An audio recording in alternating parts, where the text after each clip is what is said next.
Évangile de Jésus-Christ selon saint Jean. Jean 13, versets 1 à 15. Avant la fête de la Pâque, sachant que l'heure était venue pour lui de passer de ce monde à son Père, Jésus, ayant aimé les siens qui étaient dans le monde, les aima jusqu'au bout. Au cours du repas, alors que le diable a déjà mis dans le cœur de Judas, fils de Simon l'Iscariote, l'intention de le livrer, Jésus, sachant que le Père a tout remis entre ses mains, qu'il est sorti de Dieu et qu'il s'en va vers Dieu, se lève de table, dépose son vêtement, et prend un linge qu'il se noue à la ceinture. Puis il verse de l'eau dans un bassin.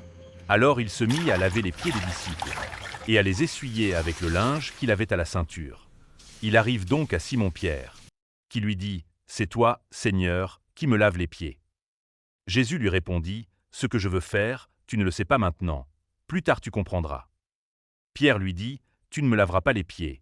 Non, jamais. » Jésus lui répondit « Si je ne te lave pas, tu n'auras pas de part avec moi. » Simon-Pierre lui dit « Alors, Seigneur, pas seulement les pieds, mais aussi les mains et la tête. » Jésus lui dit « Quand on vient de prendre un bain, on n'a pas besoin de se laver, sinon les pieds, on est pur tout entier.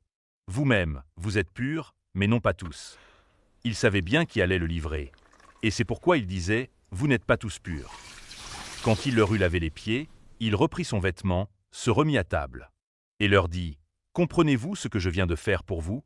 Vous m'appelez Maître et Seigneur. Et vous avez raison, car vraiment je le suis. Si donc moi, le Seigneur et le Maître, je vous ai lavé les pieds, vous aussi, vous devez vous laver les pieds les uns aux autres.